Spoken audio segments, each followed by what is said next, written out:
যে খবরে চোখ রাখবো, বিশ্ব রেকর্ড করলেন পর্বতারোহী সত্যরূপ সিদ্ধান্ত। অ্যান্টার্কটিকার মাউন্ট সিডলে আগ্নেয়গিরি জয় করলেন তিনি।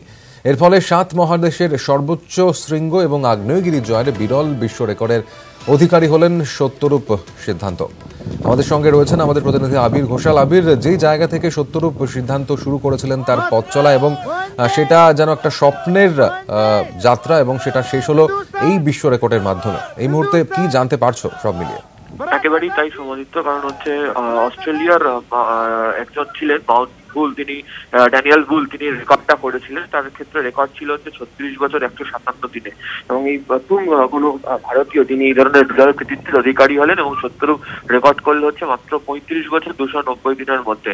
তুমি জানো যে 2012 সাল থেকে আফ্রিকার মাউন্ট কিলিমাঞ্জারো দিয়ে শুরু হয়, এবং তারপর বিশ্বের বিভিন্ন যে মহাদেশগুলি রয়েছে তার যেগুলো সর্বোচ্চ শৃঙ্গ সেগুলোকে সে জয় করে 7 সামিট করার ক্ষেত্রে রেকর্ড করেছিল। কিন্তু তারপরে যে রেকর্ডটা করার জন্য এগোনো হচ্ছিল সেটা হচ্ছে যে বিশ্বের যে 7 মহাদেশগুলি রয়েছে তার যে সর্বোচ্চ আগ্নেয়গিরি রয়েছে সেগুলোতে করার জন্য, সেটাও আজকে সম্পন্ন হলো। এবং মাউন্ট সিডলে অত্যন্ত ভয়ঙ্কর একটি জায়গা, তার কারণ ইউনিয়ন গ্লেসিয়ারের এখানে এর আগে মাত্র 16 জন গোটা বিশ্বের যারা সামিট করতে পেরেছেন। এবং 1991 সালে যখন প্রথমবার সামিট হয়, এবং তারপর দ্বিতীয় সামিট হতে সময় লেগেছিল 2010 সালে। এবং এখানে পৌঁছানোর ক্ষেত্রে যে কসরত করতে, একদিকে শারীরিক কসরত, তেমনিভাবে মানসিকভাবে যে অবস্থার মধ্যে দিয়ে যেতে হয়, সেগুলোকে জয় করে কোনো বাঙালির পক্ষে এই ধরনের বিরল কৃতিত্বের অধিকারী হওয়াটা একটা চ্যালেঞ্জের মুখে ছিল।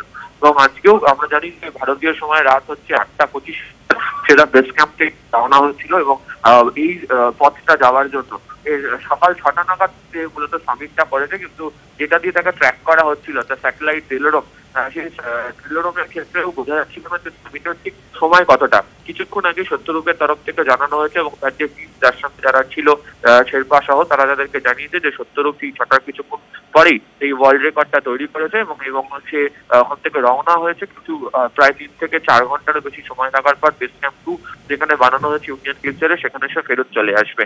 ফলে এশিয়া, আফ্রিকা, ইউরোপের বিভিন্ন যে সর্বোচ্চ শৃঙ্গগুলো জয়ের ক্ষেত্রে যে চ্যালেঞ্জগুলো নিতে হতো তার তুলনায় অনেক বেশি কঠিন ছিল এই ধরনের আগ্নেয়গিরিতে জয় করা। এবং সেক্ষেত্রে ইউনিয়ন গ্লেসিয়ারে পৌঁছে এই ধরনের এই ধরনের ক্ষেত্রে জয় করাটাকে বিরল কৃতিত্বের অধিকারী বলে বিরল কৃতিত্ব। আবির, এর পাশাপাশি আরো একটা বিষয় যখন তুমি বলছিলে, এবং বলতে বলতেই আমার মনে হচ্ছিল যে সত্যরূপের যে ব্যাকগ্রাউন্ডটা সেটা কিন্তু একটা অত্যন্ত গুরুত্বপূর্ণ জায়গায় থাকে। কারণ সর্বকনিষ্ঠ তো বটেই যে এই বিরল বিশ্ব রেকর্ড করলো, বাঙালি হিসেবে আরো একটি গর্বের জায়গা।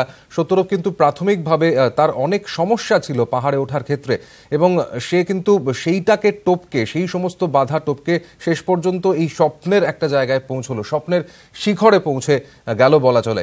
সেক্ষেত্রে এটা একটুখানি আবির জানতে চাইবো তোমার মাধ্যমে। একেবারেই তাই সমাদিত, তার কারণ হচ্ছে যে সত্যরূপের প্রথম যে সমস্যাটা ছিল সেটা হচ্ছে হাঁপানি, অ্যাজমা জাতীয় রোগ তার মধ্যে ছিল। এবং তার সেরকম একজন অসুস্থতার শিকার কারোর পক্ষে এই ধরনের পর্বতারোহণ করা সেটাই একটা চিকিৎসা বিজ্ঞানের কাছে চ্যালেঞ্জ ছিল। এবং তারপরে সে যখন হিমালয়ান মাউন্টেনিং ইনস্টিটিউট থেকে সে যখন কোর্স করে, এবং তারপর যখন সে মনে করে এই ধরনের সর্বোচ্চ শৃঙ্গগুলো 7 সামিটের ক্ষেত্রে এগোবে।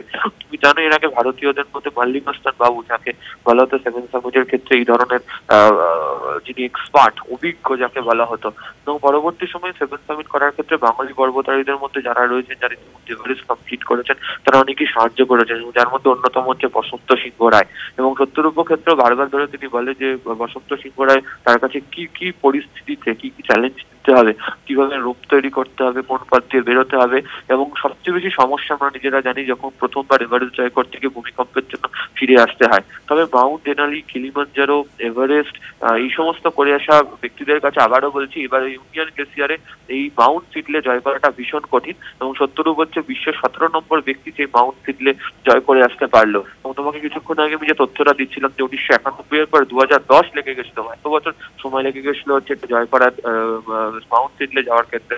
তো সেক্ষেত্রে এরকম একজন ভারতীয় যাদের শারীরিক গঠন বা শারীরিক বৈশিষ্ট্য অন্যদের তুলনায় বেশ কিছুটা হলেও আলাদা, তাদের মধ্যে কেউ একজনকে এগিয়ে এই ধরনের প্রচন্ড ঠান্ডার মধ্যে গিয়ে যে পরিস্থিতিতে পৌঁছানো কঠিন হয়, সেখানে এই ধরনের রেকর্ড তৈরি করাটা অবশ্যই বাঙালিদের কাছে ওটা নিশ্চিতভাবে। আবির, তুমি আমাদের সঙ্গে থাকো। এই মুহূর্তে ফোনে আমরা পেয়ে গেছি দীপাঞ্জন দাসকে, যিনি সত্যরূপের বন্ধু, এবং সত্যরূপ এই মুহূর্তে কোথায় রয়েছে সে সম্পর্কেও কিন্তু ওয়াকিবহাল, সেই কারণে তার কাছে এই বিষয়ে আরো জানতে চাইবো আপনার কাছ থেকে। প্রথমেই তো অবশ্যই বন্ধুর জন্য অভিনন্দন আপনাকে, যে এত বড় একটা বিরল কৃতিত্ব সত্যরূপ অর্জন করতে পারলো, সেক্ষেত্রে কতটা গর্ব অনুভব করছেন এই মুহূর্তে বন্ধুর জন্য? প্রচন্ড গর্ব অনুভব করছি। গত 1 বছরের ওপর ধরে এইসব প্ল্যানিং এবং ওর যে ফান্ডিং ইত্যাদি সমস্ত ব্যাপারে আর কি।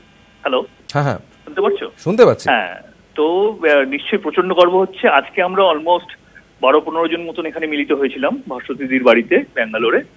তো আমাদের প্ল্যানই ছিল হচ্ছে যে আমরা একসঙ্গে ব্যাপারটা সেলিব্রেট করবো, ট্র্যাক করবো ইত্যাদি। তো ওদের সামিটটা শুরু হয়েছিল হচ্ছে কালকে 8টা 20-তে সামিটটা শুরু হওয়ার পরে প্ল্যান যেটা ছিল, মানে মোটামুটি যা এটা ছিল যে 8 থেকে 10 ঘন্টা মতন লাগবে, কিন্তু লাস্টের দিকে বুঝতে পারছিলাম না আর কি, তখন মুভমেন্টটা যেরকম একটু এরাটিক মুভমেন্ট ছিল, তখন এই পিকটা হচ্ছে এরকমই যেখানে খুব কম লোক গেছে। এর আগে মাত্র বোধহয় 15 জন মতন লোক গেছে। জেমস স্টোন ইউকে থেকে থাকেন, তিনি তার মত অনুযায়ী। তো প্রতি বছর একটা করে এক্সপিডিশন হয়, এবছর এই একটা এক্সপিডিশন হলো, মাত্র 3 জন অভিযাত্রী গেছেন। একটা হচ্ছে প্রচন্ড কস্টলি, মানে অলমোস্ট 55 লাখ মতন খরচা হয় সবকিছু মিলিয়ে। আর এছাড়াও হচ্ছে যে the remoteness of the mountain, the uncertainties involve যেগুলো আছে আর কি, যে ওয়েদার খুব খারাপ থাকে, ওয়েদার উইন্ডোটা খুব ইম্পর্টেন্ট, যার জন্য ওরা কি করলো, ওরা ইউনিয়ন গ্লেশিয়ার যেটা হচ্ছে অ্যান্টার্কটিকার বেস, সেই ইউনিয়ন গ্লেশিয়ার থেকে ওরা মানে একটা 2খানা ফ্লাইট নিয়ে গেল। একটা ফ্লাইটে ওরা গেল, আর একটা ফ্লাইটে গেল হচ্ছে ফুয়েল। ব্যাপারটা হচ্ছে এরকমই কঠিন ব্যাপার। তো সেখানে গিয়ে প্রথম দিনে ওরা বেস ক্যাম্পে গেল, তারপরের দিন ওরা, যেহেতু এটা মানে ওয়েদার ফোরকাস্টই ছিল হচ্ছে যে ওয়েদারটা খারাপ থাকবে, তাই জন্য ওরা কি করলো, হাই ক্যাম্পে গেল। হাই ক্যাম্পে মানে একটা ঝুঁকির যাত্রা নিশ্চিতভাবেই ছিল, এবং ঝুঁকি তো পর্বতারোহী হওয়ার সাথে সাথেই সত্যরূপ বুঝতে পেরেছিল যে ঝুঁকি নিয়েই তাকে চলতে হবে। কিন্তু আপনি যেহেতু বন্ধু, তা আপনার কাছ থেকে আরো বিশেষ করে জানতে চাইবো, ও তো জানতোই যে আজকের এই রেকর্ডটা হয়ে গেলে ও একদম এমন একটা জায়গায় পৌঁছবে যেখানে কিন্তু বাঙালি হিসেবে নয়, ভারতীয় হিসেবে নয়, পৃথিবীর মধ্যে একটা বিরলতম ব্যক্তিত্ব হিসেবে থাকবে। সেক্ষেত্রে কতটা এক্সাইটেড ছিল, মানে সেই ধরনের কোনো কথা কি হয়েছিল? দেখুন, একটা জিনিস বলি, ওর রেকর্ডের প্রতি কিন্তু ওর কোনো, প্রথম কথা হচ্ছে ওর জানতো না যে এটা রেকর্ডটা হবে। মানে এটা একটা খুব সাংঘাতিক একটা দারুণ ব্যাপার আর কি। ভাস্বতীদি, যার বাড়িতে আমরা আজকে এসেছি, ভাস্বতীদি এই ব্যাপারটা বার করে যখন ও শুনতে পারে যে সত্যরূপের ভলকানোর প্রতি একটা ইন্টারেস্ট আছে, মানে he was just interested about volcanoes. ভাস্বতীদি এটা গত জুন মাসে জানতে পারে, এবং সেই দিনই আমাকে সত্যরূপ একটা মেসেজ করেছিল যে দীপাঞ্জন, এটা কি পসিবল, মানে এই এত অল্প সময়। তো তখন সেই থেকে আমাদের প্ল্যানিং শুরু, এবং সেই দিন যেদিনকে আমরা এটা আলোচনা করছি জানতাম যে সিডলিটাই হচ্ছে সব থেকে ইম্পর্টেন্ট, সব থেকে ডিফিকাল্ট ব্যাপার হবে in terms of getting the funds and all that. কিন্তু সেই দিনকেই কিন্তু গাইকটার, তিনি নিজেও একজন বিখ্যাত একজন পর্বতারোহী, গাইকটারের সঙ্গে কথা বলেন, যোগাযোগ করেন, সেদিনকেই প্রথম টাকাটা দেওয়া হয়। সেটা ক্রেডিট কার্ড থেকে দিয়েছিল আর কি, 3 লাখ টাকা মতন বোধহয় সেদিনকেই দিয়েছিল।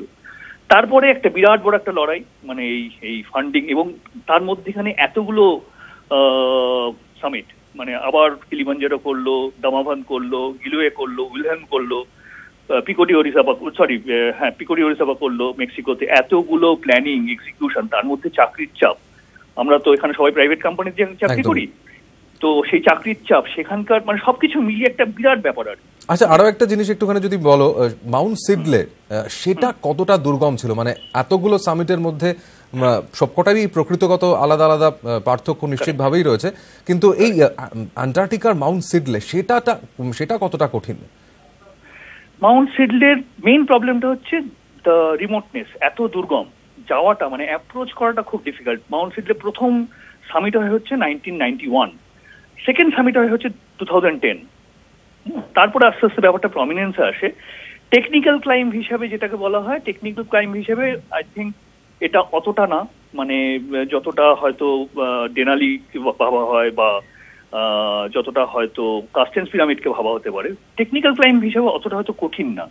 কিন্তু একটা হচ্ছে ওয়েদার, প্রচন্ড বাজে ওয়েদারের কোনো মানে there is no consistency in the weather আর কি। জেমস স্টোনের সঙ্গে আজকে কথা হচ্ছিল, যিনি গেছেন ওখানে, তিনি বলছিলেন যে এই সময় এরকম বাজে ওয়েদার জেনারেলি হয় না আর। হ্যাঁ, কিন্তু এবারে মানে সেই ওয়েদারের একটা ব্যাপার, আর একটা ব্যাপার হচ্ছে যে দুর্গমতা আর যে অনিশ্চয়তা, মানে যদি সেরকম বাজে ওয়েদারে পড়া হয় 7-10 দিনের জন্য লোক ওখানে স্ট্যান্ডার্ড হয়ে যেতে পারে, আর ওখানে স্ট্যান্ডার্ড হয়ে যাওয়া মানে হচ্ছে সেখানে কোনো খাবার পাবে না। সুতরাং এই যে ডিটেল প্ল্যানিং, এই যে ওয়েদার ট্র্যাকিং, এই জিনিসগুলোকে ভালোভাবে না করতে পারলে এই এক্সপিডিশনগুলো প্রচন্ড মানে ঝুঁকিপূর্ণ হতে পারে। আর আরেকটা ব্যাপার হচ্ছে যে ওই সামিটে ওঠার পরে ওই রিজের উপর যখন ওদের দাঁড়াতে হয়, মানে জায়গাটা খুবই সরু একটা জায়গা, এবং সেখানে 1-2 মিনিটের বেশি দাঁড়ানো যায় না, তার কারণ ওই যদি ঝড় হয় তাহলে সেটা একটা প্রবলেম হতে পারে। তো এইগুলোই আর কি ব্যাপার, এইগুলোই ফ্যাক্টর হয়ে যায় যেগুলো মানে বিষয়টাকে আরো কঠিন করে তোলে। আরো একটা বিষয় জানতে চাইবো যে রেকর্ড যা সত্যরূপ এতদিন পর্যন্ত করলো সর্বকনিষ্ঠ হিসেবে তো বটেই, এর পাশাপাশি আর কি কিছু ছোঁয়া বাকি রইলো তার? সেক্ষেত্রে এর পরবর্তী লক্ষ্য কি হতে পারে? সত্যরূপকে এখন পাচ্ছি না, সেক্ষেত্রে বন্ধুর কাছ থেকেই জানি। তো নেক্সট টার্গেট হচ্ছে নর্থ পোল যাওয়া। অ্যাগেন আরেকটা প্রচন্ড খরচা সাপেক্ষ একটা ব্যাপার। ও চেষ্টা করবে এপ্রিল মাসে নর্থ পোল যাওয়ার, যদি ফান্ডিং যদি হয়। তো নর্থ পোল গেলে ও হবে প্রথম ভারতীয় মেল আর প্রথম ভারতীয় পুরুষ যে এক্সপ্লোরার গ্র্যান্ড স্ল্যামটা করেছে। The good thing is that এই এক্সপ্লোরার গ্র্যান্ড স্ল্যামটা কিন্তু আমাদের ভারতীয় দুজন যমজ বোন এটা করেছে, তাশি আর নুংশি মালিক। হ্যাঁ, so it feels really proud যে দুজন মহিলা এটা করেছে, এবং সেটা সত্যরূপ নেক্সট টার্গেট। ওর পোলার রিজিয়ন্স এর উপর ওর একটা বিশেষ একটা ইন্টারেস্ট রয়েছে। ও আইআইটি কানপুরের একজনের সঙ্গে একটু কাজ করার চেষ্টা করছে যাতে ও পোলার পাথর সম্বন্ধে অনেক কিছু জানতে পারে। ও রিসেন্টলি এরকম একটা কোর্সেও গেছিল ঘাটশিলাতে। তো এই ধরনের ব্যাপার স্যাপার ওর ইন্টারেস্টটা হচ্ছে পোলার রিজিয়ন্স, ভলকানিক রিজিয়ন্স, এই ধরনের উপর জিনিসের উপর অনেক ইন্টারেস্ট রয়েছে, apart from obviously having the fascination towards 8000 metres and all that. তো next target definitely north pole. Record আমার মনে হয় না রেকর্ডটা ও খুব তাড়া করে, আমি বরং বলবো যে রেকর্ড ওকে তাড়া করেছে এই ক্ষেত্রে। ওকে হয়তো জানতেও পারেনি যে এটা একটা রেকর্ড হতে পারে টিল দ্য লাস্ট জুন। একদমই অনেকটাই যেটা আপনি বললেন ঠিক কথা, কারণ রেকর্ডই হয়তো তারা করেছে। এবং 7 সামিট তো বটেই, এবং একই সঙ্গে 7টি আগ্নেয়গিরিও কিন্তু জয় করলেন সত্যরূপ সিদ্ধান্ত। আমরা কথা বলছিলাম দীপাঞ্জন দাস, সত্যরূপের বন্ধুর সঙ্গে। অনেক ধন্যবাদ দীপাঞ্জন।